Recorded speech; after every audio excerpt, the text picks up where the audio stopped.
Bonjour à tous et bienvenue dans l'invité de l'économie sur France 24. François Hollande veut passer à l'offensive pour l'an 2 de son quinquennat. Le président français l'a dit dans une conférence de presse de plus de 2 heures à l'Élysée jeudi. Chômage, retraite, initiative européenne. Son discours fut celui d'un social-démocrate, mais le président assumera-t-il jusqu'au bout les réformes promises à Bruxelles? On en parle avec Bernard Maris, membre du Conseil de la Banque de France, que j'ai le plaisir d'accueillir tous les mercredis face à Philippe Magnère dans le duel de l'écho, et chroniqueur à Charlie Hebdo. On vous retrouve toutes vos chroniques, Bernard, de 2005 à aujourd'hui dans un livre qui vient de sortir aux éditions Les Échappés, Charlie Hebdo. Bonjour Bernard, merci vraiment d'être avec nous. D'abord pour commenter cette conférence de presse de François Hollande, on va écouter tout de suite le président de la République et je vous fais réagir.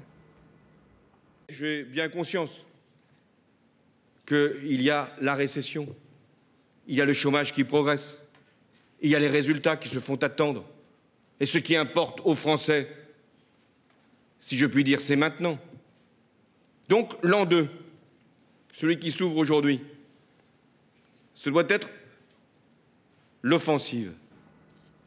Alors l'offensive, le mouvement, ça c'est du vocabulaire un peu nouveau pour François Hollande. C'est l'homme d'action qui répond finalement quoi? À la critique sur l'immobilisme, à la critique contre le président mou.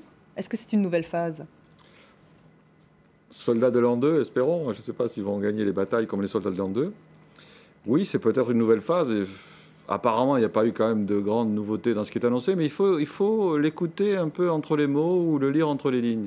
Une posture social-libérale peut-être? Oui, il a dit des choses très importantes. Et à mon avis, il le fera. Il a dit notamment sur les retraites quelque chose qui relèverait de l'égalité, c'est-à-dire que les régimes spéciaux, les régimes des fonctionnaires ne serait plus différent des autres régimes. Il a dit qu'il allait harmoniser. Qu'il allait harmoniser. Il le fera. Et à mon avis, il le fera. Difficile. C'est extrêmement difficile. Alors, à mon avis, il ne va pas changer le régime des retraites des fonctionnaires aujourd'hui. Mais il va annoncer que tous les fonctionnaires qui désormais sont embauchés dans la fonction publique auront sans doute un régime qui sera aligné sur les autres. Ce qui est quand même une révolution en France. C'est quand même une révolution. Donc, moi, j'ai noté ça.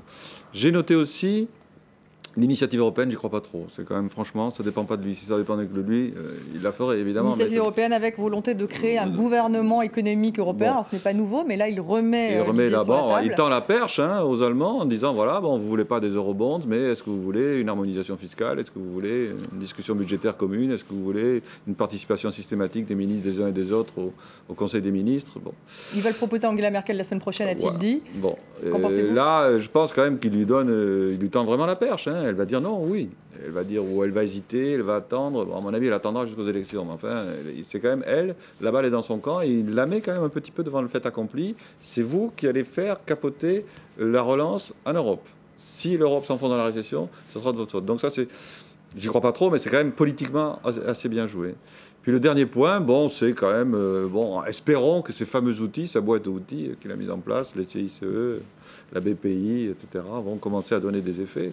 Contre le chômage. Contre le chômage. Et il s'est engagé encore à verser à contre du chômage avant la fin de l'année. Avant la fin de l'année. C'est-à-dire que si ça monte jusqu'à novembre, si ça baisse en novembre, il dira qu'il aura inversé la courbe du chômage, qu'il aura stabilisé, de même qu'il a stabilisé la dépense publique. Il a fait remarquer qu'il avait stabilisé la dépense publique.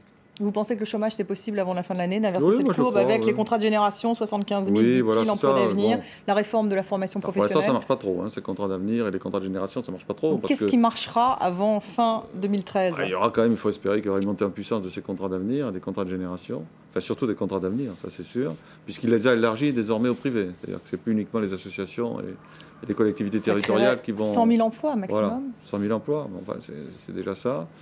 Est-ce que l'effet, il y a quand même un effet d'annonce sur les charges sociales qui vont diminuer de 4% cette année, 6%, c'est quand même pas rien. Via le crédit d'impôt. Voilà, 6% l'année prochaine, c'est quand même pas rien. Donc ça devrait, bon, cela dit, on voit que le taux de marge des entreprises bouge pas, il a toute tendance à baisser en ce moment, que l'Europe est en récession, que l'Allemagne elle-même ne repart pas vraiment.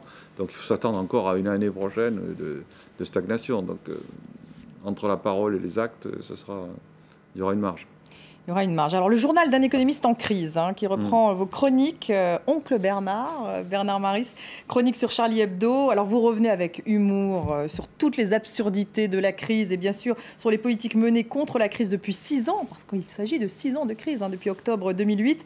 Alors, vous reparlez de Zoro Paulson. Paulson, c'est Hank Paulson, le secrétaire américain au Trésor, qui nationalise ses banques juste après la faillite de Lehman Brothers. Alors qu'en Europe, eh bien, c'est le chacun pour soi. Donc, c'était intéressant que vous le disiez déjà à l'époque. Et l'Europe crève, je vous cite, les Allemands veulent couler l'Europe. L'Europe est morte un samedi 4 octobre 2008 à Paris à cause de Madame Merkel. Après la peur, les larmes, ça commence déjà mal en 2008. Oui, ça commence très mal parce que Madame Merkel, je me souviens, c'était un 4 octobre, elle dit, eh bien, il faut que chacun, au fond, balaye devant sa porte et chacun va se débrouiller chez soi. Et elle met à ce moment-là, de son côté, elle met, après les Irlandais qui avaient décidé de garantir les dépôts à une hauteur phénoménale, ce qui fait que bon, tous les autres pays sont obligés de suivre, c'était pas du tout concerté. Elle décide de mettre 24 milliards pour sauver ses banques, de son côté, sans concertation avec la France. C'est-à-dire qu'elle dit, je vais me débrouiller toute seule et vous, chacun se débrouille toute seule. Donc ça veut dire, ok, il y a la crise et on ne joue pas coopératif, on joue chacun pour soi. Alors que les Américains, par définition, puisque c'est un État fédéral, sont bien obligés de la traiter dans son ensemble. La crise, ont nationalisé. Ils ont nationalisé Fannie Mae et Freddie Mac, les rehausseurs de crédit. Donc de ce côté-là, ils l'ont traité massivement. Ils ont envoyé de l'argent du côté des ménages. Il y a eu une relance, si je puis dire, une gestion absolument collective et fédérale de la crise. L'Europe aurait pu essayer de faire la même chose. Elle a choisi de ne pas le faire. Et c'est vrai, moi je jette la pierre à l'Allemagne. C'est vrai que c'est les Allemands qui, par cette décision, disent il faut que chacun se débrouille de son côté. Alors, faire que tout change pour que rien ne change, ça vous le dites dans une de vos chroniques, et ça, ce serait la méthode Nicolas Sarkozy. Oui, c'est une phrase du Guépard, ça, quand le prince Salinas dit, bon, il y a la révolution, d'accord, il y a la révolution, on va faire bon semblant de tout changer, comme ça rien ne changera, on va donner du pouvoir à tout le monde et personne n'aura le pouvoir. Le film Le Guépard. Le film Le Guépard, et c'est un peu ce qui s'est passé, c'est-à-dire que tout à coup, on s'est agité dans tous les sens, contre les paradis fiscaux, que sais-je, contre les banques, contre le système financier qui était absolument...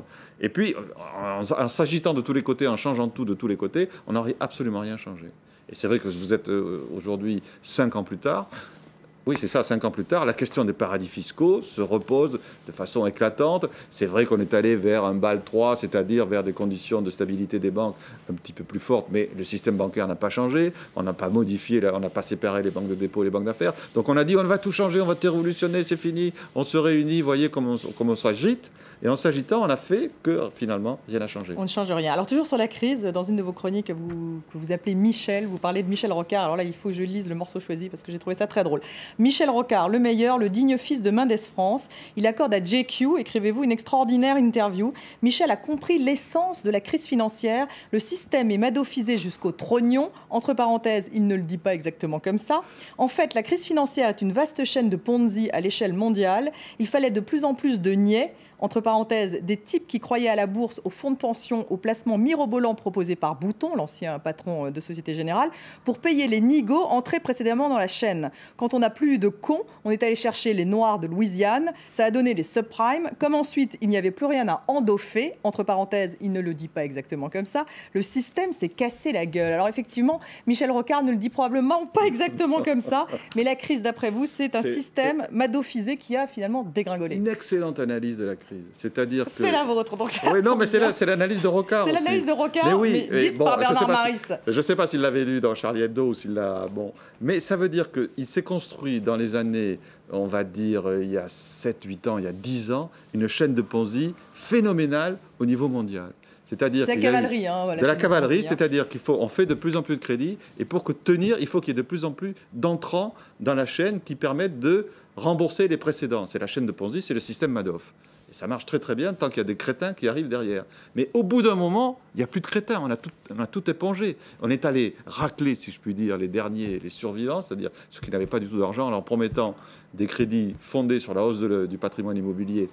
Puis il y a eu la bulle immobilière qui fait que finalement ils n'ont pas pu rembourser. Et le système s'est effondré comme un château de cartes, comme s'effondre une chaîne de Ponzi.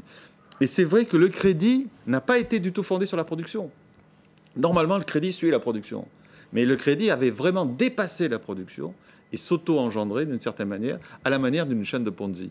Donc je trouve que l'analyse de Rocard, elle était fabuleuse. Moi. Alors une chose également, vous mentionnez les pigs, hein, ces fameux, alors le Portugal, l'Irlande, la Grèce, l'Espagne, Spain, du S, l'Islande, qui signifie, je vous cite, cochon en anglais, bien sûr, pauvre animal si sympathique, si doux, si joli, et qu'on l'utilise pour désigner la saleté ou l'ignominie, c'est le cochon d'endetté, c'est vrai. C'était le cochon d'endetté, et le cochon d'endetté, c'était le pays du Sud, quoi. C'était le grec, c'était le portugais, c'était l'espagnol, c'était l'italien, et puis le français aussi, qui était à la limite pas très propre. Vous savez que les anglo-saxons ont quelque chose de problématique avec l'odeur et la propreté des Français et des pays du Sud en général. Donc de ce côté-là, les pigs, c'était quand même une vieille revanche des pays anglo-saxons propres et sains, protestants, contre les pays du Sud, catholiques, et un petit pas très très très propres, quoi.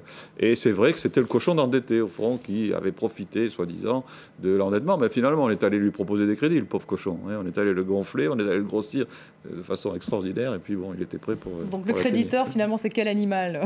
Si c'est pas un cochon. Ben, si c'est pas un cochon, le créditeur, je sais pas ce que ce serait comme animal. Ce serait plutôt, disons, un vautour, voilà. Oui.